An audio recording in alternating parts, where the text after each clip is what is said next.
Bonjour à tous et toutes, nous nous retrouvons pour la deuxième après-midi des grands dossiers de la protection sociale pour une séquence qui est consacrée au sujet famille et santé. Nous y présenterons bien sûr des intervenants sous la forme de table ronde. Il y aura deux pauses qui vont entrecouper les trois séquences qui vont nous conduire jusqu'à 18 heures. Pour la première table ronde sur les conventions d'objectifs et de gestion des branches maladie et des branches famille, nous avons le plaisir d'accueillir Thomas Fatome, directeur général de la Caisse nationale de l'assurance maladie, non plus seulement des travailleurs salariés, mais de plus nombreuses populations, et de l'Union nationale des caisses d'assurance maladie, l'UNCAM. Bonjour à toutes et à tous, très heureux d'être avec vous en ce début d'après-midi. Et nous avons également Nicolas Grivel, qui est directeur général de la Caisse nationale des allocations familiales. Bonjour à tous, très heureux également. Alors nous parlons très régulièrement lors des grands dossiers de la protection sociale ou des journées d'actualité de la protection sociale des conventions d'objectifs et de gestion. Elles sont très installées dans le pilotage de la sécurité sociale. Mais cette année, nous avons la chance d'avoir le renouvellement des conventions d'objectifs et de gestion des branches du régime général de la sécurité sociale. C'est donc une année faste. Et hier, nous avions sur ce plateau Franck Von Lennep qui disait que selon lui, ces conventions d'objectifs et de gestion étaient de bonnes coches et il espérait qu'elles étaient perçues de la même façon par les directeurs, directrices et les agents des grands réseaux de la sécurité sociale. Alors, avant d'évoquer le sujet des réseaux dont vous avez la charge, on va vous demander peut-être de nous présenter de façon un peu globale, en insistant peut-être sur les grands objectifs, les grandes priorités, vos conventions d'objectifs respectives, avec à l'esprit des questions qui nous ont déjà été posées par nos auditeurs au moment de leur inscription, notamment pour la branche maladie. Quelle articulation des missions du réseau de la CNAM et des agences régionales de santé sur les questions de prévention et de santé publique, et pour la Caisse nationale des allocations familiales, des questions par exemple sur la mise en place du service public de la petite enfance et la contribution que les CAF pourront y apporter.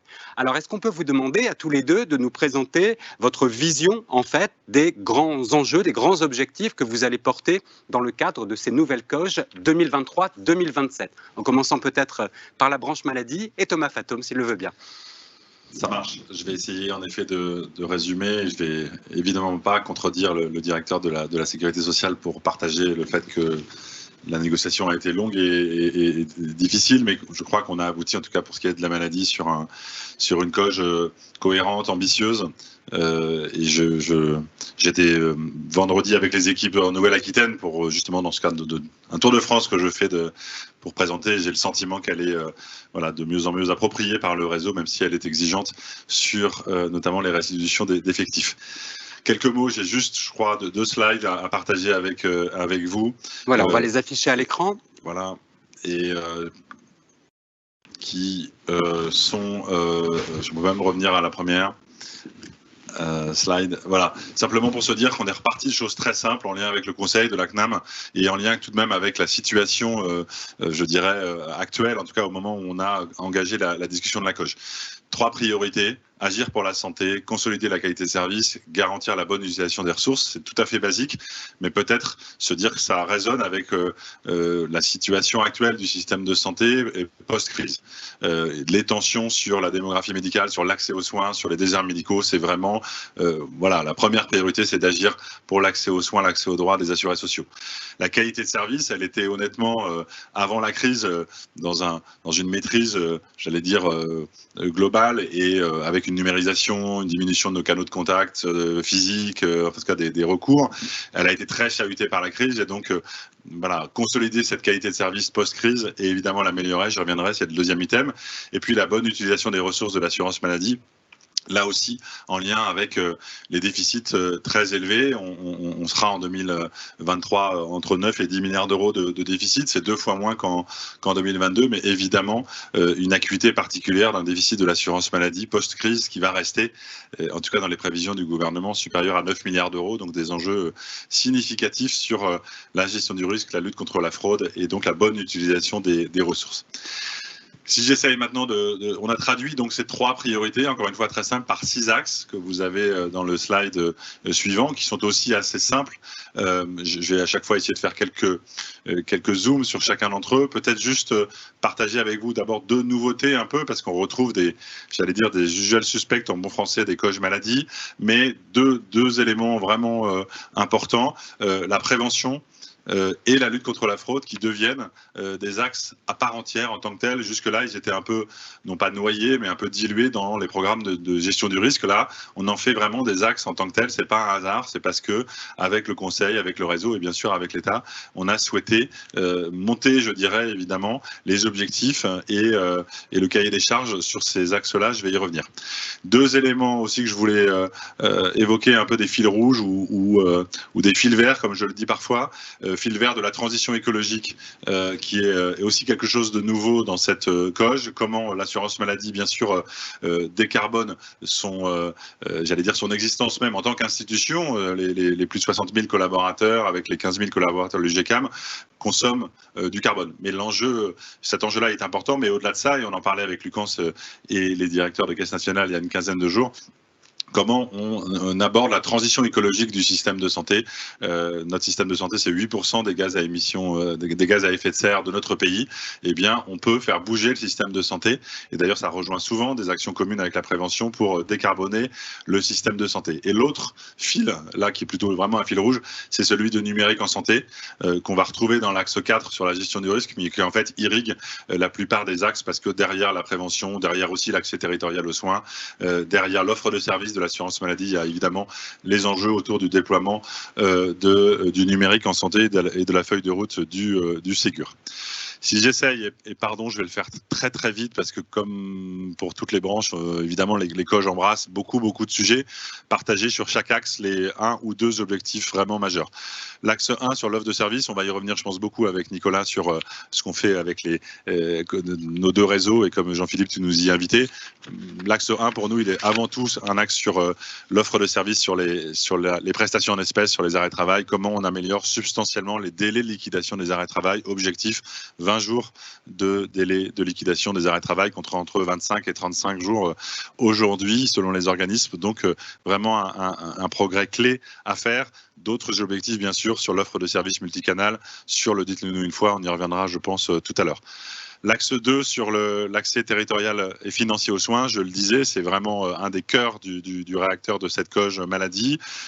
Et donc, la lutte contre les déserts médicaux, plus d'assistants médicaux, plus de maisons de santé pluridisciplinaires, une régulation de la téléconsultation comme véritablement un levier de l'accès aux soins.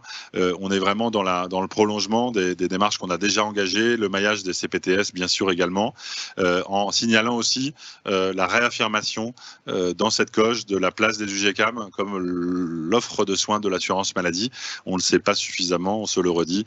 L'assurance maladie est aussi un offre de soins, 200 établissements, 15 000 collaborateurs, et avec des enjeux importants. Le groupe UGCAM va reprendre les centres de santé qui sont aujourd'hui gérés par les caisses primaires, et puis on travaille à l'hypothèse d'un rapprochement avec l'offre de soins minière, sujet qui est en cours de concertation.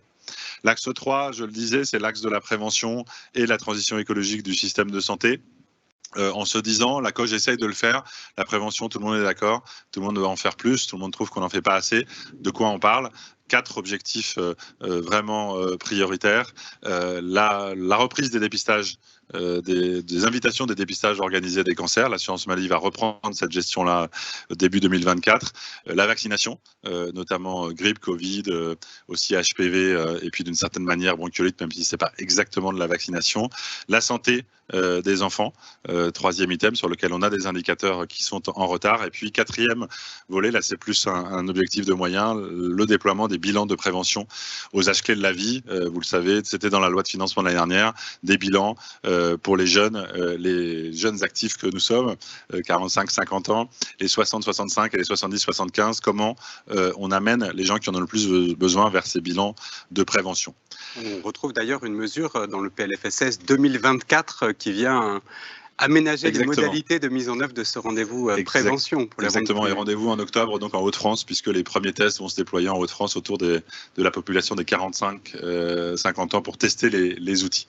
Le quatrième axe, il est classique, c'est l'axe de la gestion du risque et de l'accompagnement du système de soins, sujet mis en pause pendant la crise assez largement, sur lequel on avait travaillé pendant la négociation de la COG à la rénovation de notre politique de gestion du risque au travers du programme Rénov GDR. Donc cet axe 4 le reprend, et avec, tu évoquais Jean-Philippe, le PLFSS 2024, dès cette ONDAM 2024, des objectifs très élevés en matière de maîtrise médicalisée, notamment de meilleure maîtrise des volumes de médicaments, donc des attentes fortes sur le déploiement des actions dans ce domaine-là. L'axe 5, je le disais, un axe en tant que tel dans la lutte contre la fraude. Nous étions ce matin avec Nicolas Grivel et les autres directeurs de Caisse nationale au lancement du Conseil de l'évaluation des fraudes aux finances publiques, finances à la fois sur le fiscal, sur le social, le douanier. Et clairement, avec nos petits camarades des autres branches, on a engagé des travaux d'évaluation à l'assurance de la fraude à l'assurance maladie, ou plutôt des fraudes à l'assurance maladie, qui sont très diverses et qui nous montrent malheureusement que le phénomène n'est pas si négligeable que ça, que les quelques pourcents de fraudeurs, quelques pourcents de fraude à chaque fois, mais rapporté aux 250 milliards d'euros de remboursement de l'assurance maladie, ça fait des montants importants. Et donc, la nécessité de renforcer nos moyens, de renforcer nos systèmes d'information et de déployer une stratégie globale. Je le disais, la prévention, la détection, une sanction plus rapide. Vous l'avez peut-être vu cet été, déconventionnement d'un réseau de 13 centres de santé dentaires. C'est une preuve de notre détermination et de faire cesser plus rapidement les remboursements frauduleux. Dernier axe, il est autour des moyens. Là aussi, il est classique, et du pilotage opérationnel. Il n'y a pas de COG sans évidemment des collaborateurs et des collaboratrices de l'assurance maladie qui sont en situation de déployer les politiques prioritaires. Donc c'est un schéma directeur des ressources humaines, c'est des enjeux d'attractivité, de qualité de vie au travail, de progression de carrière. C'est évidemment aussi des enjeux sur les systèmes d'information. Je crois que vous l'avez sûrement partagé peut-être avec le directeur de la Sécurité sociale. On a une négociation, je crois, fructueuse avec l'État dans ce domaine-là, des moyens supplémentaires sur le SI pour faire face à une demande de notre côté, du côté de l'État, de déployer des nouveaux projets, des nouveaux téléservices, une feuille de route du numérique, je l'évoquais, et donc des moyens importants à nous de les gérer de manière performante pour que les projets soient au rendez-vous des calendriers qui sont fixés dans la COG. Un dernier mot pour finir vraiment ce très très rapide survol, mais je pense qu'on aura l'occasion de revenir sur certains sujets dans la discussion. Une trajectoire de restitution d'effectifs, qui est une restitution de 1700 ETP, comme on dit dans le jargon, à l'horizon de 2027, bien moindre évidemment que les précédentes COG, avec un schéma progressif de restitution de premières années qui sont plus limitées en termes de restitution, et puis surtout une clause de revoyure à mi-parcours en 2025 sur lequel on vérifiera qu'on est là où on doit être en termes de pilotage de nos projets de performance et de restitution d'effectifs, et puis de qualité de service également. Bien sûr, d'équilibre charges et ressources, comme on dit dans le jargon sécurité sociale également. Et donc voilà, on est lancé évidemment sur cette COG, et comme je pense nos cousins des différentes branches dans la déclinaison dans les CPG des différents organismes, avec des votes dans les conseils qui sont largement engagés au moment où on se parle. Voilà, encore une fois, trop rapidement les principaux axes de cette convention d'objectifs et de gestion 2023-2027. Merci beaucoup Thomas, c'était à la fois très synthétique, mais ça fait bien apparaître effectivement les points forts ou les points que tu considères comme stratégiques par rapport à cette nouvelle convention d'objectifs et de gestion. Je ne l'ai pas rappelé tout à l'heure, vous pouvez poser vos questions sur le chat et je m'en ferai l'interprète auprès de nos deux intervenants. Peut-être juste une question de précision Thomas, puisque ton propos a été très ramassé pour offrir une vision très globale de la convention d'objectifs et de gestion. Quand tu évoquais la reprise des invitations pour les campagnes de dépistage organisées du cancer, c'est les invitations reprennent après une période de Covid où on ne convoquait plus les personnes, ou est-ce que c'est l'assurance maladie qui va reprendre en fait en main le dispositif de contact avec les personnes pour leur adresser un courrier par rapport aux centres régionaux peut-être Exactement, non, mais tu as raison de le préciser, je suis allé trop vite là-dessus, c'est en effet la reprise en gestion du processus d'invitation qui avait peu ou prou été un peu chahuté pendant la crise, mais qui quand même avait continué, mais qui était dans les mains des centres régionaux de dépistage du cancer. Et donc, on travaillait en collaboration avec eux, on leur fournissait nos fichiers et l'Inspection générale des affaires sociales a fait un excellent rapport, comme toujours, qui a montré les voies de progrès et l'intérêt qu'il y aurait à ce que l'assurance maladie reprenne en propre, en régie, entre guillemets, ce processus. Et donc, nous allons, à partir du début de l'année prochaine, être l'émetteur des invitations. Et c'est pas seulement la question d'être émetteur des invitations, c'est aussi derrière pouvoir construire des logiques de relance un peu industrielle et d'aller vers sur les publics prioritaires. Et donc, tout le savoir-faire qu'on a commencé à déployer depuis plusieurs années avec les missions d'accompagnement santé, avec bien sûr le Covid et la vaccination, eh bien, on va le mettre au service de ce processus d'invitation en se disant qu'on est loin des objectifs OMS et Europe sur le recours au dépistage et que si on arrive à faire cet aller vers, c'est y compris de proposer, non pas seulement de convaincre, d'essayer de convaincre, mais aussi de proposer la prise de rendez-vous, comme on l'a fait pendant la vaccination, donc une sorte d'offre de service intégré, sachant qu'on travaille bien sûr en bonne intelligence avec les CRCDC qui, eux, on se recentrait soit sur du aller vers très spécifique, soit surtout sur le suivi des patients dépistés, donc avec une nouvelle organisation qui va se mettre en place, bien sûr, en coordination avec les agences régionales de santé. Ça miroite aussi avec la question que tu évoquais tout à l'heure. Avec un objectif de réduire les inégalités sociales de santé clairement. Aussi dans le recours aux différentes actions de prévention. Alors le sujet des inégalités sociales, ça fait partie d'un des piliers ou d'un des fondements d'intervention de la Caisse nationale des allocations familiales, de la branche famille. Nicolas, est-ce que tu peux nous présenter dans ce format à la fois panoramique et illustré par quelques gros dossiers en jeu, quelle est la feuille de route de la branche famille du régime général de la sécurité sociale? Volontiers, Jean-Philippe. On va essayer de parcourir aussi rapidement et efficacement que Thomas les grands axes de notre convention d'objectifs et de gestion, qui est une convention d'objectifs là aussi ambitieuse, stimulante, parce que les enjeux que nous portons au sein des CAF, au sein du réseau, se retrouvent très, très fortement dans cette convention d'objectifs et de gestion, avec une très forte convergence avec les ministères, avec les projets gouvernementaux qui répondent à des ambitions qui sont les nôtres, et c'est à la fois naturel, mais parfois pas si évident les priorités qu'il faut décliner, donc c'est quelque chose qui résonne assez facilement. Deux enjeux de priorité pour commencer, puis je déclinerai un certain nombre d'axes. On a un document tout à fait accessible qui les résume, au-delà de la lecture intégrale évidemment de la coche que je recommande, mais ceux qui veulent une appréhension plus rapide peuvent se procurer facilement le document de synthèse qui est en photo ici. Deux enjeux forts que je martèle parce que on a tendance, et c'est bien normal, à se focaliser, et on le fera dans quelques instants, sur les nouveaux projets, les grandes réformes, les enjeux lourds et nouveaux que nous portons dans la convention d'objectifs et de gestion. Mais au-delà de ces projets nouveaux, et il faut rappeler l'enjeu, et Thomas l'a fait pour ce qui concerne l'assurance maladie, mais l'enjeu de la qualité de service. Et pour ce qui nous concerne, d'assumer un message de retour à une meilleure qualité de service, là où les CAF ont été, comme tout le monde, et dans des modalités différentes de l'assurance maladie, mais très impactés par le Covid, mais aussi très impactés par des réformes, et notamment la réforme des aides au logement qui a été assez exigeante là aussi, et assez difficile en réalité dans sa mise en œuvre, même si elle a été réussie au sens où le service a été rendu et qu'on est aujourd'hui en meilleure maîtrise de cette délivrance de prestations. Mais cette bascule en 2021 sur les aides au logement a créé de nombreuses difficultés dans le réseau, et donc vraiment un objectif prioritaire de retour à une meilleure qualité de service vis-à-vis des allocataires, meilleure qualité du juste droit délivré, et également vis-à-vis des prestations et vis-à-vis des exigences qui sont placées en nous sur la bonne allocation des ressources et la bonne gestion des données publiques qui est la nôtre, avec un certain nombre de points de progrès, mais qu'on va retrouver dans les points prioritaires de la nouvelle convention d'objectifs et de gestion. Et effectivement, deuxième axe et deuxième priorité, des projets, des réformes, des enjeux que nous portons avec enthousiasme, j'allais dire, sur cette convention d'objectifs et de gestion, parfois dans la continuité évidemment de transformation des gens engagés, et parfois de manière plus novatrice sur certains de ces axes. Donc peut-être illustrer sur la diapo suivante les une dizaine d'enjeux et d'ambitions prioritaires qu'on peut porter de notre côté, en mettant en avant 2 grands projets prioritaires, si vous permettez, avec le service public de la petite enfance, ça répondra aussi à des interrogations déjà formulées, et puis la solidarité à la source. De nombreux autres sujets sont présents dans cette ambition.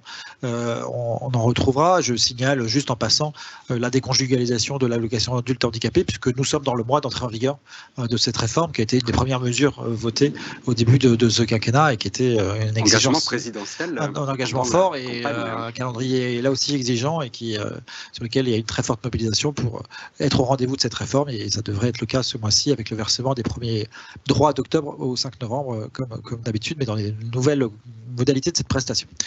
Peut-être quelques mots effectivement sur ces 2 grands axes prioritaires, et puis s'il y a des questions, je pourrais revenir évidemment sur les autres sujets, mais parce qu'ils illustrent aussi les 2 grands axes d'action des CAF de manière générale, à la fois sur la politique collective, politique publique, politique d'action sociale, sur la petite enfance, mais avec évidemment des enjeux aussi sur l'enfance, la jeunesse, la parentalité, l'animation de la vie sociale, et puis le 2e axe sur la délivrance des prestations, avec cette réforme importante de la solidarité à la source.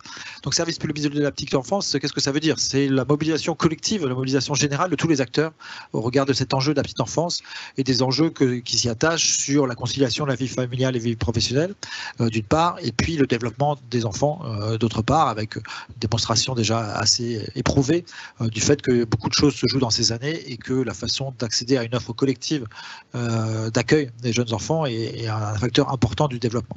De ce point de vue-là, on a un partenariat déjà fort entre l'ensemble des acteurs, les collectivités territoriales, l'ensemble des porteurs de projets et de structures d'accueil des jeunes enfants, et la branche famille, qui est le principal financeur public de cette politique publique. On a besoin d'aller plus loin, parce qu'on voit bien qu'on arrive sur 2 aspects un peu à la limite du système, et à la volonté d'amplifier les réponses. L'aspect quantitatif, parce qu'on n'est pas à situation de couverture et de solutions suffisantes de manière générale, et plus spécifiquement encore sur certains territoires, et beaucoup de territoires qui sont en déficit aujourd'hui, et qui ont vocation à le devenir de plus en plus, avec des problèmes de démographie des professionnels, et notamment sur le mode d'accueil individuel, les assistantes maternelles, et donc un vrai enjeu de réponse quantitative aux besoins, et que ces situations ne se dégradent pas, mais au-delà progresse de manière générale, et encore une fois ciblée sur les territoires prioritaires. Et puis de manière qualitative, on voit dans le débat public des enjeux de qualité autour de cette fonction d'accueil des jeunes enfants.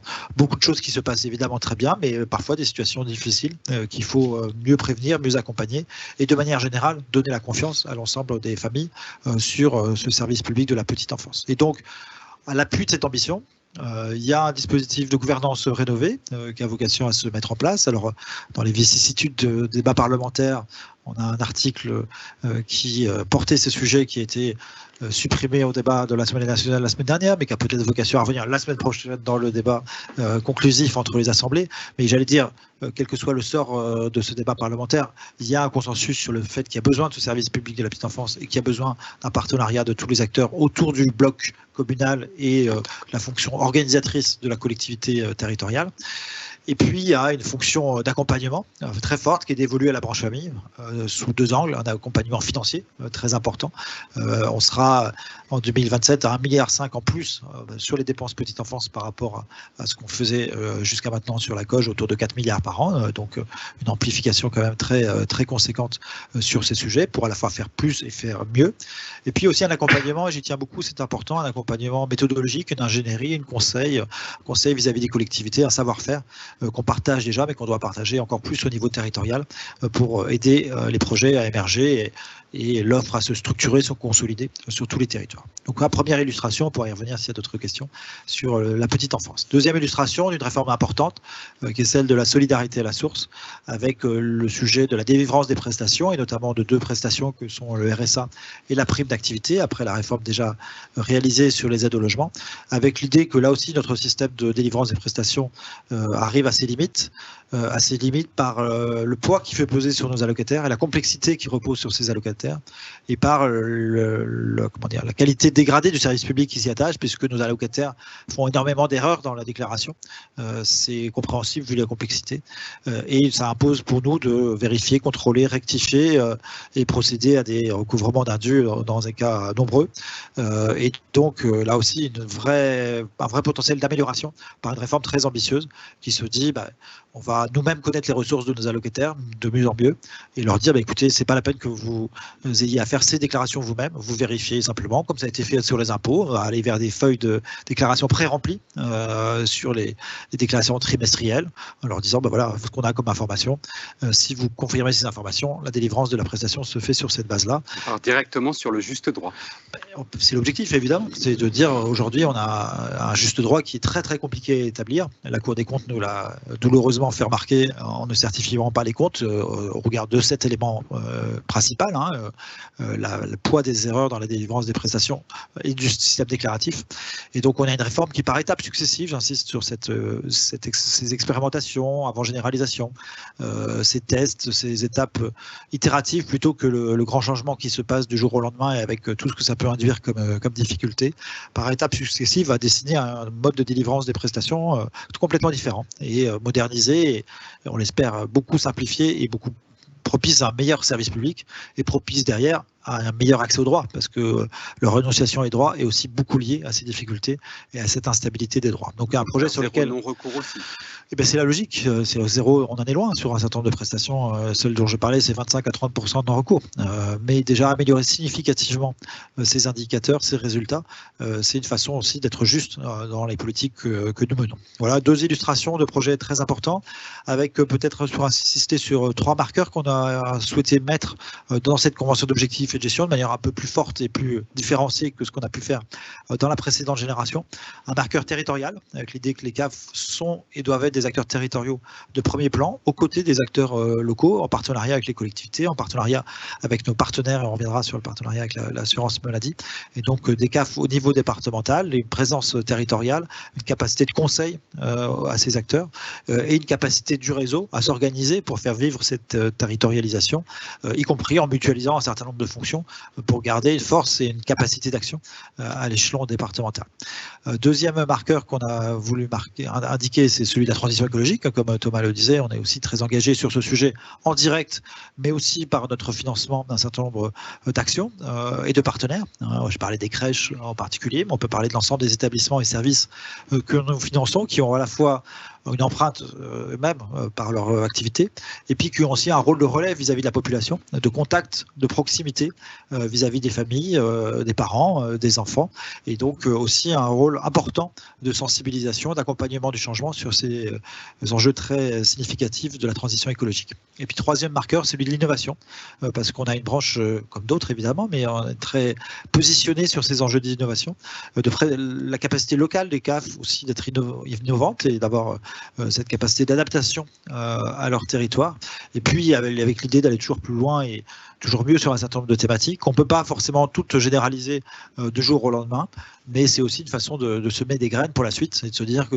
des sujets qui ont prospéré par l'innovation sur une période peuvent ensuite nourrir la prochaine convention d'objectifs et de gestion. Si je prends un exemple qui est sur la période antérieure, on a expérimenté sur les bonus inclusion pour accueillir mieux les enfants dans les crèches généralisées sous la précédente COGE, expérimenté préalablement, et puis sous la précédente, on a expérimenté la même chose sur les centres de loisirs, les accueils périscolaires, et on le généralisera sur cette COGE avec la force de l'expérimentation et la capacité d'être crédible aussi de ce point de vue-là. Et donc, de manière générale, d'être aussi une branche et des caisses innovantes et prêtes à traiter les enjeux nouveaux et les outils nouveaux dont on dispose pour inventer un peu l'avenir tous ensemble. Donc voilà quelques marqueurs qu'on a souhaité placer dans cette convention d'objectifs et de gestion et quelques thèmes que je voulais mettre en exergue, mais on pourrait évidemment élargir largement le propos et en tout cas répondre aux questions qui pourraient se poser. Merci beaucoup Nicolas. On est sûr que ça n'épuise pas cette présentation, toute la richesse de la convention d'objectifs et de gestion qui me semble assez en phase aussi avec un certain nombre de travaux et de préconisations du Haut Conseil de la famille, de l'enfance et de l'âge dont je suis un des co-vice-présidents.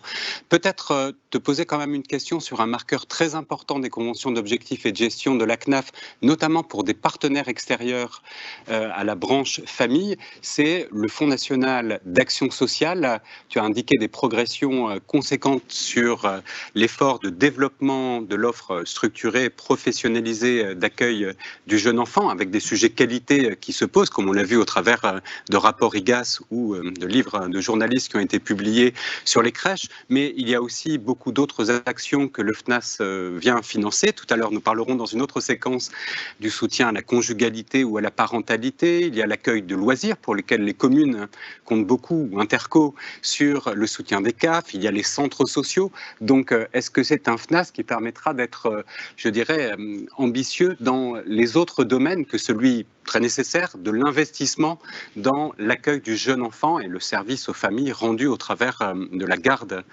des jeunes enfants? Je le crois sincèrement, et puis ça a été perçu comme tel, hein, à la fois par notre conseil d'administration et puis par l'ensemble des CAF. On pouvait avoir une crainte assez clairement exprimée, on l'avait exprimée comme telle, qui est de dire la priorité petite enfance, elle se comprend, elle s'entend, elle est logique dans ce contexte, mais qu'elle se fasse au détriment des autres politiques publiques qui seraient dans des logiques y compris financières, moins dynamiques, moins allantes, moins en situation d'accompagner des acteurs qui sont eux aussi, comme ceux de la petite enfance, frappés par des enjeux d'attractivité des métiers, des enjeux de surcoûts financiers dans le contexte de l'inflation, et puis qui ont des enjeux de développement et de présence territoriale aussi très forts. Et donc on a été content des résultats de la discussion qu'on a eue, de la réceptivité qu'on a eue dans la discussion avec les ministères, parce que je parle au pluriel, parce qu'on a la chance d'être très interministériel sur ces sujets, et d'être en capacité du coup d'avoir un FNAS dynamique, plus 6% par an.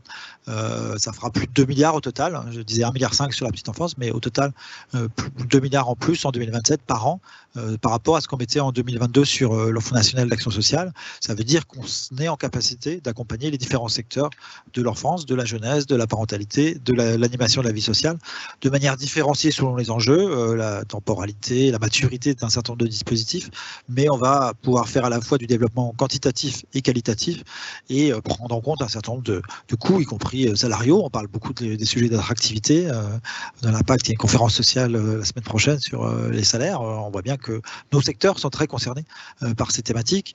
On n'est pas les seuls à les financer, mais c'est certain que si on ne donne pas le là, si on ne donne pas une impulsion, si on n'est pas en capacité sur les financements importants qu'on accorde à ces secteurs de les accompagner, on arrive un peu à la limite du système. Donc on a cette dynamique positive et donc on va la traduire évidemment sur tous les sujets. Et merci de m'avoir donné l'occasion de l'évoquer au-delà de l'exemple de la petite enfance stricto sensu qui est évidemment important. Merci Nicolas. Donc Abemous, un bon FNAS pour 2023-2027 plutôt. Voilà. Alors je rebondis sur le fait que vous avez mentionné tous les deux sur certains dossiers ou sur certains publics la volonté de travailler ensemble, de développer aussi d'une certaine façon des services qui prennent en compte le plus tôt possible les informations qu'on peut mobiliser pour simplifier les démarches et les formalités. Je crois que vous êtes tous les deux engagés dans le Dites-le nous une fois et dans ces gros chantiers transverses inter-régimes que sont par exemple le dispositif des ressources mensuelles pour éviter d'avoir à déclarer des ressources quand elles sont d'ores et déjà connues, celles qui viennent des salaires, de la déclaration sociale nominative ou des tiers déclarants qui versent revenus de remplacement par exemple. Donc est-ce que vous pouvez nous donner peut-être quelques chantiers ou quelques exemples de dossiers sur lesquels, voilà, soit ensemble, soit arrimés à des grands chantiers SI inter-régime, vous allez pouvoir voilà, faire progresser, je dirais, les simplifications et fiabiliser aussi d'une certaine façon derrière la liquidation ou l'ouverture des droits. Tu as déjà commencé à en évoquer un certain nombre. On n'a pas découvert l'un et l'autre parce que voilà, on sait que nos publics sont parfois les mêmes ou souvent sur les bénéficiaires des minima sociaux, demandeurs de la C2S. On a plein de sujets d'intérêt partagés sur les problématiques de parentalité, d'accès aux droits, de prévention. Et donc c'est vrai que même en anticipant la COGE, on avait en février 2022 signé une convention de partenariat pour essayer de lister un certain nombre de projets d'intérêt commun. Et que sous le contrôle de Nicolas, mais dans nos coges respectifs, il y a l'idée qu'on ait des engagements communs sur, on y reviendra, je pense, les sujets des accueils, comment on favorise des accueils communs, des accueils intégrés, sur ce sujet des nous une fois, hein, j'y reviendrai juste après, sur la logique des parcours communs, parce que encore une fois, voilà, quand on a un atelier vers des familles ou des femmes enceintes, on leur parlait santé, on sait qu'on a des enjeux de parentalité et comment on peut approcher, alors ne serait-ce que des échanges de supports, des échanges de documents, mais aller plus loin, à proposer des rendez-vous communs, des ateliers complètement intégrés. Ça fait partie des choses qui sont dans la COGE. Peut-être juste, moi je suis frappé, mais parce que tu l'évoquais également sur le système d'information, hein. Aujourd'hui, nous ouvrons des droits à la C2S en 15 jours. C'était 25 à 30 jours il y a un an. Pourquoi ? Parce qu'il est arrivé le DRM, le dispositif de ressources mensuelles, on va récupérer les données directement, parce qu'on a fait des téléservices, parce que la loi de financement a automatisé aussi des accès à la C2S pour les bénéficiaires du RSA, et donc des réformes copilotées, co-construites entre les branches et avec l'État, font qu'on a un progrès très substantiel et que ça va encore progresser, parce qu'on va encore aller chercher d'autres informations avec nos amis de la branche famille, et donc clairement, voilà, c'est pas seulement entre guillemets des mots ou des actions dans la COGE, mais c'est déjà une réalité à l'œuvre sur l'accès à la C2S. Donc ça, c'est le premier point. Et le deuxième point, mais je crois que Nicolas pourra sûrement y revenir, c'est que autour de cette logique de parcours attentionné, de parcours de vie, on a plein de sujets, la naissance, la séparation, sur lequel on a des messages à passer les uns les autres, on a des accès aux droits à organiser, on a des messages pour nous de santé publique et de prévention, et sur lequel on a vraiment intérêt à aller le plus loin possible dans ces parcours communs. Ça a l'air évident, mais c'est un défi, hein, aussi, je mesure moi avec les équipes de la Caisse nationale, de se dire qu'on a toujours envie de dire beaucoup de choses, des deux côtés, et comment on essaye d'approcher des messages ramassés, synthétiques, qui portent des ambitions pour les deux branches. C'est pas si facile que ça, mais en tout cas c'est clairement une voie de progrès qu'on veut emprunter. Et je pense que peut-être tu en diras quelques mots sur sous ton contrôle, sur des parcours communs, hein. Peut-être le parcours naissance qui a été évoqué par Thomas et qui est partie prenante du plan 1000 premiers jours des pouvoirs publics. Là, vous y travaillez ensemble. Complètement, d'ores et déjà. Hein, c'est quelque chose sur lequel on est très engagé et qui va connaître encore des développements. Et l'assurance maladie est très avancée. Nous, on va aller vers des généralisations en 2024 sur ces enjeux qu'on a bien expérimentés ensemble. L'idée est très simple, hein, c'est qu'une famille, un projet d'enfant, une grossesse, une naissance, tout ça, c'est une continuité pour les personnes qui sont concernées, et qu'on a le devoir de ne pas mettre des ruptures en face de ces continuités par des parcours différenciés, par des informations qui arrivent séquencées ou incomplètes vis-à-vis de ces familles. Donc il faut qu'on soit en capacité de leur apporter les bonnes informations au bon moment, et pour ça d'échanger nos informations sur ce dont on dispose, d'avoir, dans la logique complète des 1000 premiers jours, hein, un certain nombre de supports d'informations qui sont adressés aux parents pendant la grossesse, dans la perspective de la naissance, avec tout ce qui s'y attache d'un point de vue plutôt santé, d'un point de vue plutôt accès aux droits, parentalité et bénéfice d'un certain nombre de services qu'on va pouvoir offrir aux futurs parents. Et donc voilà, ces rendez-vous ils sont posés dans le cadre du parcours d'arrivée de jeunes enfants et d'accueil de jeunes enfants. L'idée de généraliser aussi des groupes communs d'accueil des parents ensemble, CAF-CEPAM, en disant on a un certain nombre de points de rencontre et on passe ensemble les messages, parce que finalement les parents ils se moquent un peu de savoir d'où ça vient et quelle est la compétence et l'organisation de la sécurité sociale, mais ils ont besoin d'avoir ces informations au même moment et de manière très, très coordonnée. Et c'est intéressant aussi pour nos équipes de travailler de la sorte et de renforcer le maillage territorial. Parfois on est dans les mêmes immeubles, parfois on n'est pas très loin et on a aussi une culture qu'on partage, mais on a tellement de choses à faire de part et d'autre que c'est pas si spontané que ça ou si simple que ça. Et donc, se dire ensemble, on a envie de travailler ensemble, c'est sympa. Le faire avec un objet précis et des familles qui en bénéficient directement, c'est évidemment plus stimulant pour tout le monde. Et donc l'idée, c'est d'aller plus loin dans cette convention d'objectifs et gestion. De part et d'autre, on a l'ambition de travailler sur les publics jeunes et de le travailler ensemble, parce qu'on voit bien que c'est des publics et des périodes de la vie d'une grande fragilité, et donc il faut qu'on puisse accompagner les choses. Et, les étudiants, par exemple? Oui, mais même plus globalement, la jeunesse, c'est pas tellement le statut en tant que tel, mais c'est la façon dont, là aussi, on peut s'adresser à ces personnes qui basculent d'un état d'enfance où c'est finalement pas trop eux qui s'occupent de ces sujets, à des situations où ils gagnent en autonomie tout en étant complètement ignorants de plein de choses sur l'accès aux droits et sur la prise en compte d'un certain nombre de problématiques de santé dans ces périodes. Donc on a plein d'idées, il faut les matérialiser dans un plan de charge évidemment très important. Et le but, c'est pas de se payer de mots là-dessus en disant on fait des parcours, c'est très sympa. Le but, c'est qu'il y ait des conséquences opérationnelles concrètes avec des choses qui, de notre côté, sont assez exigeantes en termes d'offres de services de 5 à l'intérieur même du CAF, en disant on va travailler ensemble sur les sujets plutôt prestations, plutôt services qu'on va financer, plutôt d'accompagnement social avec la fonction de travail social chez nous. Donc coordonner tout ça dans des logiques parcours, c'est une vraie conduite de changement. Et le faire en plus avec nos cousins et amis de l'assurance maladie, c'est toujours un peu plus exigeant, mais toujours plus satisfaisant dans la qualité du service qu'on peut apporter. Donc c'est un guide très important. Et typiquement, pour rebondir sur la naissance, ce que évoquait Nicolas, on a mesuré à quel point, c'est pas une découverte, mais la maternité et la naissance et les premiers mois, c'est vraiment un moment où nos publics sont très à l'écoute. C'est des moments où on peut leur faire passer des messages, ils sont très en demande. Très en demande. Exactement. Et je parlais de santé-environnement, le sujet perturbateurs endocriniens, etc. C'est un sujet important pour les familles, pour les jeunes enfants.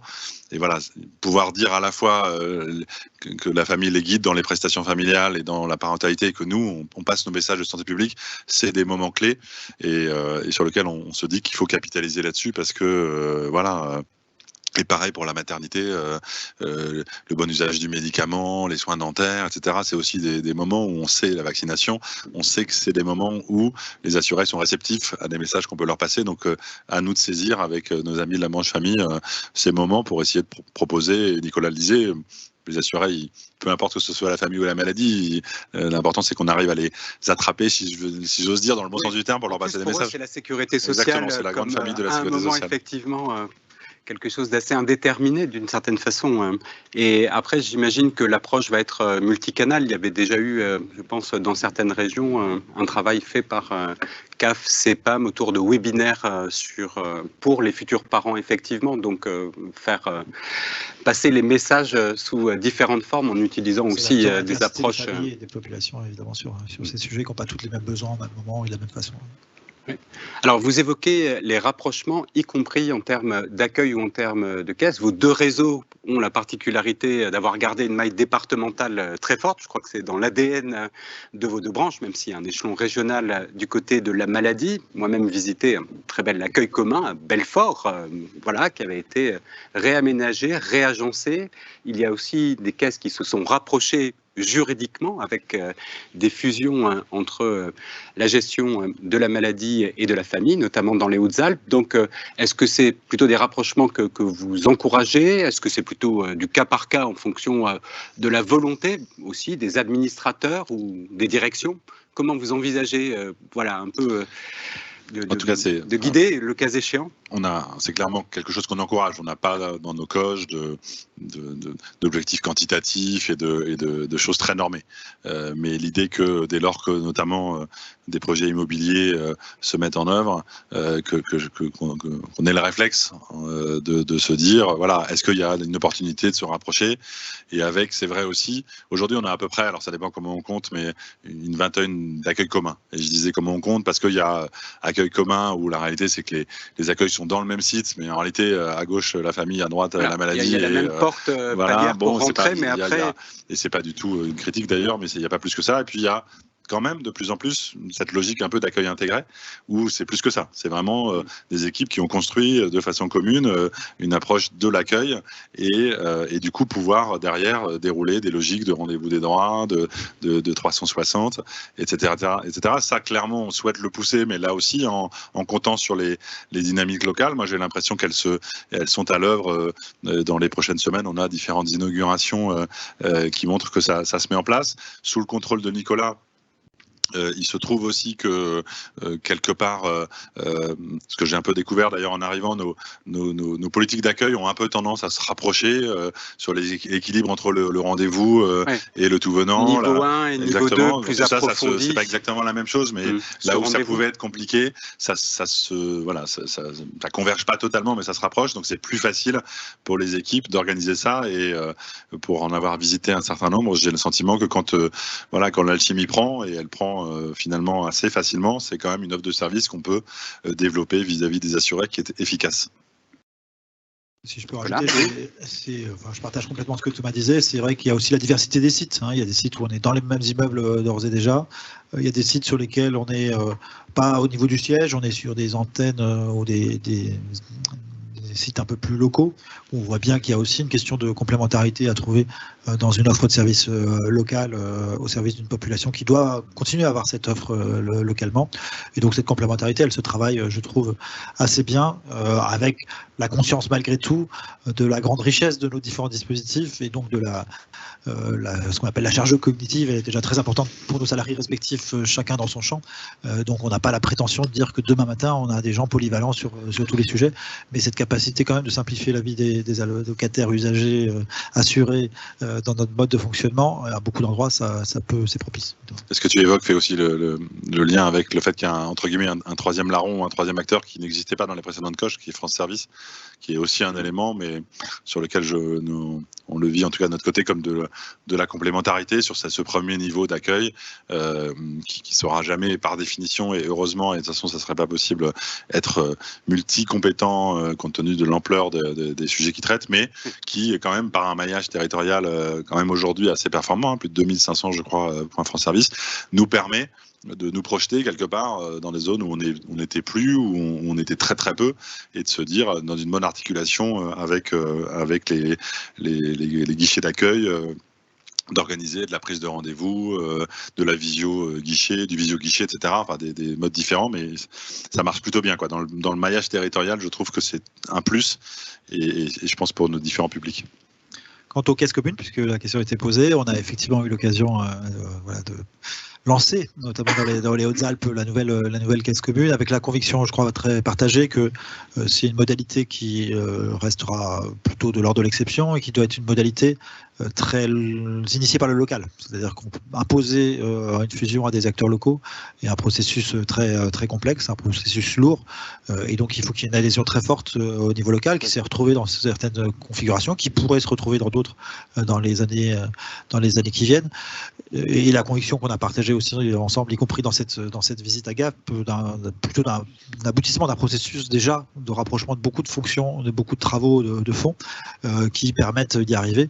Et donc là, encore une fois, c'est pas quelque chose qui se décrète en disant l'année prochaine, il faut fusionner telle ou telle caisse.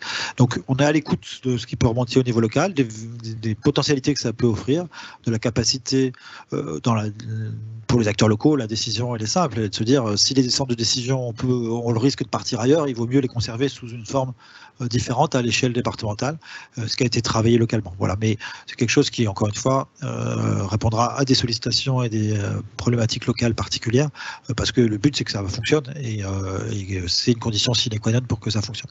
Je y vois de l'existence de certains cas de figure d'ores et déjà, j'y vois aussi un intérêt, c'est que ça peut être des caisses qui sont tout à fait pionnières sur nos modes de coopération, parce que elles vont évidemment assez naturellement tirer des fils qui seront peut-être un peu moins spontanés sur d'autres territoires, et donc ça va aussi nous apprendre des choses. Les synergies et les transversalités en interne, comme faisant partie du projet, d'une certaine façon de fusion. On parlait en termes de parcours, d'offres de services au niveau local, par définition, l'intégration elle est plus immédiate dans ce type de structure. Et donc, nous, on a l'intention, mais je pense que c'est pareil côté assurance maladie, d'utiliser aussi ces expériences pour aller plus loin dans les années qui viennent sur ces coopérations. Merci beaucoup. Alors maintenant, on va prendre quelques questions effectivement de rebond de nos auditeurs par rapport aux différents éléments que vous avez présentés. Peut-être d'abord vous rappeler que vous allez voir s'afficher le QR code qui permet à la fois d'avoir une attestation de présence si vous en avez besoin au titre de la formation continue et aussi d'évaluer la séquence et la table ronde et de nous donner votre ressenti. Alors première question en prolongement d'un axe qui a été présenté d'ailleurs par tous deux. 2, c'est la diminution de l'empreinte écologique à la fois de votre propre réseau et voilà, des collaborateurs et des équipements, immeubles, etc. et aussi celui du secteur sur lequel vous êtes investi. Et là, il y a des demandes voilà, d'avoir un petit peu des précisions, et notamment, on le voit sur le secteur de la santé, par exemple, on est dans un univers où, avec la crise du Covid, on a repris beaucoup d'usages de dispositifs jetables à usage unique, etc. Donc, énergivore par nature aussi. Un hôpital est ouvert 24 heures sur 24, 7 jours sur 7, avec des lumières, des machines allumées à peu près tout le temps. Donc, ça doit être une sacrée gageure que de réfléchir effectivement à la diminution de l'empreinte écologique, non pas seulement de ce sur quoi vous avez prise, voilà, vos propres moyens, mais aussi du secteur. Oui, clairement, c'est un beau défi. C'est aussi une certaine forme d'opportunité. Et alors, en essayant de pas trop tomber dans le greenwashing, quand on a commencé à reconstruire nos opérations de gestion du risque maladie, on s'est dit, si on revient vers les professionnels de santé en leur disant, bah voilà, on va faire des économies dans le système de santé, entre guillemets, comme avant, pas évident qu'il y ait du répondant.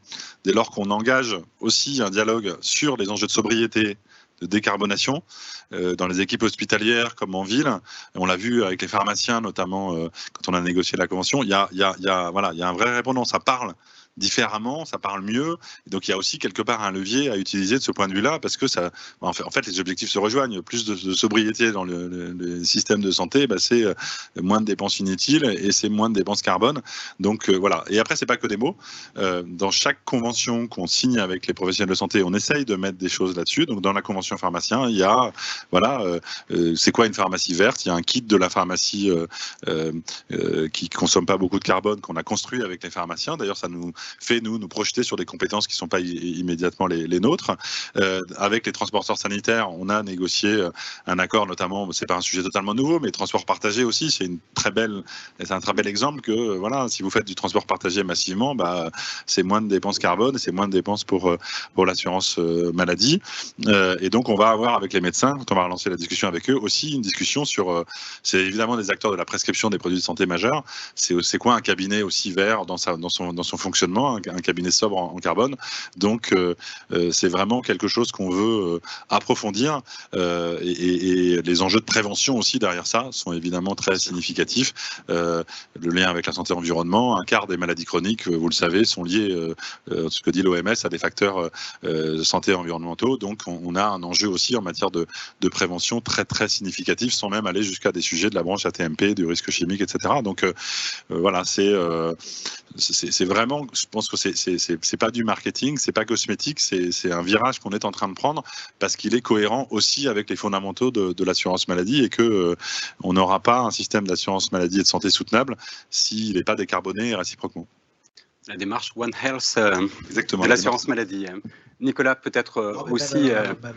tonalité, même si les domaines d'application sont différents, les crèches ne sont pas ouvertes 24/24, 7 jours sur 7, pour autant elles peuvent aussi avoir leur empreinte. Et donc il y a un certain nombre d'actions déjà engagées et qui vont s'amplifier dans les mois et années qui viennent, à la fois sur le volet plutôt investissement, équipement, et puis sur le volet fonctionnement quotidien. On voit bien ce qu'on peut travailler aussi sur ces sujets, y compris autour de l'alimentation. J'insiste sur la dimension transmission de messages vis-à-vis des familles, en commençant par les enfants. Thomas disait la grande sensibilité et l'écoute finalement que pouvaient avoir les familles autour de la période de la naissance. C'est encore, on peut la prolonger sur l'attention qu'on porte à l'éducation des jeunes enfants. Et les messages sur l'alimentation, les messages sur les impacts de tout ça. Les écrans aussi, vous êtes les écrans peuvent, voilà, ça peut tout à fait être lié aussi. C'est intéressant de les transmettre aussi par ces partenaires que nous finançons. Donc il y a toute une démarche de changement qui est engagée là-dessus aussi, donc très, très mobilisée sur ces sujets. Merci pour ces précisions. Peut-être sur le service public de la petite enfance, pas mal de questions sur les contradictions possibles entre développement quantitatif de l'offre et renforcement qualitatif de l'offre existante. J'imagine des arbitrages qui ne doivent pas être complètement évidents sur le taux d'encadrement, le temps disponible pour les professionnels pour se former, pour de la supervision, le cas échéant. Et cette question aussi des assistants, assistantes maternelles, puisque effectivement, elles ne sont pas salariées d'une structure, mais directement du particulier qui les emploie. Et donc, comment, d'une certaine façon, les intégrer dans cette constitution d'un nouveau service public de la petite enfance? Moi, je commence par ce deuxième aspect. La logique du service public de la petite enfance, c'est pas une logique de structure. C'est pas dire certaines structures ou certaines solutions sont le service public et les autres on la garde pas, c'est parce que c'est pas du service public. C'est une logique de régulation publique de l'offre disponible et de régulation publique qui s'étend à l'ensemble des solutions, qu'elles soient individuelles ou collectives, qu'elles soient publiques ou privées. Et donc dans cette logique de régulation qu'on peut exercer au niveau départemental, au niveau local, c'est de se dire où sont les besoins, comment on les pourvoit, comment on trouve les solutions et comment on se met en projection sur ces sujets au-delà de la photographie de l'instant T, de se dire c'est quoi l'évolution de la population d'assistantes maternelles dans les années qui viennent, comment se fait la couverture sur chacun des territoires au moins intercommunaux du département, où sont les priorités d'aujourd'hui, où seront les priorités de demain et comment je trouve des solutions là-dessus. Donc c'est vraiment une logique de pilotage, de régulation, d'action de manière générale. Et donc vis-à-vis des assistantes maternelles, ça suppose aussi d'avoir des interactions avec cette population, en lien avec le département, le conseil départemental bien sûr, sur les campagnes de motivation et d'attractivité des métiers, parce qu'on ne pourra pas faire des crèches de 30 berceaux partout pour suppléer des assistantes maternelles qui disparaissent au fil des départs à la retraite, mais aussi des campagnes d'évolution des conditions de travail, parce qu'on voit bien qu'il y a des aspirations différentes, des professionnels et des familles aussi, notamment sur le travail à domicile. Donc les maisons d'assistantes maternelles peuvent pourvoir aussi à des exercices collectifs. On n'est parfois pas très loin des débats sur l'offre de soins, sur la façon d'exercer différemment les métiers et d'être présent de manière un peu collective sur un territoire et trouver le bon maillage de solutions. Donc c'est vraiment cette logique de régulation qui doit être à l'œuvre, sur lesquelles les CAF doivent être actives en soutien aux côtés des acteurs locaux et des élus pour commencer, parce que c'est une réponse aux besoins des populations. Et on voit bien l'intérêt d'avoir une offre à bon niveau sur un territoire de tout point de vue, économique, démographique, sociologique, etc. Donc vraiment pas d'exclusion dans les contours de ces services publics de la petite enfance. Sur le sujet du quantitatif versus qualitatif, je crois qu'il ne faut surtout pas opposer les deux. Enfin, on est dans la conviction qu'il faut faire beaucoup sur la qualité, qu'il faut un service public de manière générale qui soit bien compris, bien admis, attractif là aussi pour les familles, pour que les familles aient cette envie et cette aspiration et que ça se diffuse. C'est-à-dire qu'on voit bien que aujourd'hui, même si une offre existe, elle n'est pas suffisante de manière générale et que on peut, sur certaines catégories de la population, aller toucher plus loin les familles dans cette offre collective. Et donc pour ça, il faut être aussi dans le quantitatif. On ne peut pas se dire on a une offre insuffisante, mais on va la rendre plus qualitative pour ceux qui en bénéficient, et quelque part en faisant bénéficier moins d'enfants et moins de familles de cette offre, parce qu'elle sera plus exigeante sur les coûts d'encadrement, sur l'accueil occasionnel, etc. Donc il faut trouver le bon équilibre là-dessus. C'est effectivement un sujet d'arbitrage, mais on s'est donné la capacité, en tout cas je le crois, dans les financements dont on dispose, d'être présent sur les deux volets dans les années qui viennent et d'accompagner les revalorisations salariales du secteur, d'améliorer un certain nombre de paramètres de la qualité. On parlait des heures pédagogiques, les heures de concertation, tout ce qui font que les professionnels ont du temps hors enfant pour travailler sur leurs pratiques et leurs projets pédagogiques et en même temps d'être dans une logique de développement et de reprise de développement d'une offre qui est dans une dynamique trop faible aujourd'hui. Dynamique trop faible, pas tellement par les créations qu'on arrive à assurer, mais parce qu'il y a de la destruction d'offres par ailleurs qui vient amoindrir l'impact des créations qu'on arrive à faire, et notamment parce qu'on manque de professionnels. Et donc c'est un aspect très important de l'évolution de l'offre. On escompte un cercle vertueux d'une certaine façon, ou l'amélioration d'une certaine façon de la qualité du travail. Tout à fait. Si je vous disais que le projet de cette coche est de mettre en place un cercle vicieux, vous trouvez que c'est pas très ambitieux. Non, c'est vraiment de mettre en place effectivement ce cercle vertueux qui est de l'attractivité par la qualité et par l'offre disponible et la largeur de cette offre disponible.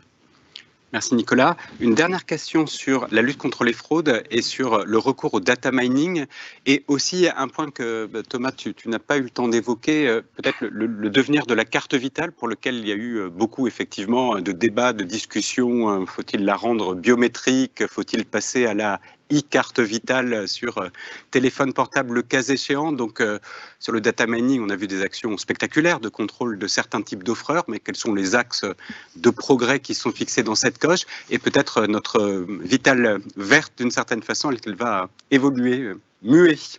Alors oui, elle va évoluer, mais elle va évoluer dans le projet qu'on appelle AppCV entre nous, c'est-à-dire mettre la carte vitale sur votre téléphone. Ça, c'est vraiment un projet qu'on commence à déployer. On expérimente petit à petit. Là, on a comme plusieurs dizaines de milliers de personnes qui se sont enrôlées. On teste le dispositif. Pardon. Et voilà, à l'horizon de 2024-2025, on aura généralisé. Ça ne va pas remplacer, hein, je le dis tout de suite, la carte physique. En tout cas, on va pouvoir continuer à avoir une carte physique parce qu'on a d'avoir un support. Voilà, exactement. C'est un service supplémentaire. Il y aura sûrement moins de pertes, etc. Donc, et puis petit à petit, comme dans d'autres domaines, comme le métro, comme les gens qui payent avec leur téléphone, on pense que ça va marcher parce que c'est plus simple. Mais il ne s'agit surtout pas d'imposer quoi que ce soit. Et donc ça, c'est un projet en cours. Il y a une mission IGAS-IGF qui a plutôt évacué le sujet carte vitale biométrique en disant que c'était, si je devais faire court, ni fait ni à faire. En tout cas, voilà, pas du tout une bonne idée. Il y a néanmoins une mission d'inspection complémentaire qui va travailler sur l'idée éventuellement d'aller mettre d'une certaine manière le NIR dans la carte d'identité électronique pour le cas échéant. Peut-être aller vers un support non pas unique mais qui pourrait réunir les différents éléments d'information. Ça pose plein de questions, donc les inspections vont pouvoir nous aider à y répondre. Intéresser la CNIL. Voilà, exactement. On se souvient tous que la CNIL est née un peu de ces sujets-là et du projet Safari, pour faire un peu d'histoire.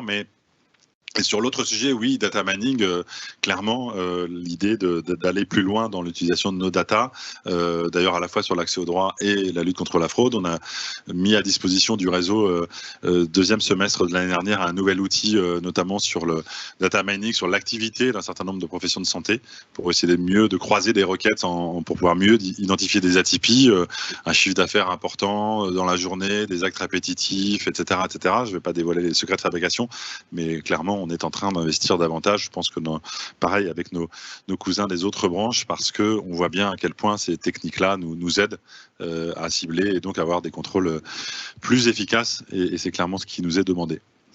Merci beaucoup Thomas. Ça sera le mot de la fin ou les derniers mots de cette table ronde. On vous remercie tous les deux d'avoir pris ce temps et cette pédagogie d'expliquer vos feuilles de route respectives. Nous donnons rendez-vous à nos auditeurs dans une demi-heure à l'issue d'une pause où vous aurez une présentation de l'offre de formation de l'EN3S pour la saison 2023-2024. À tout à l'heure.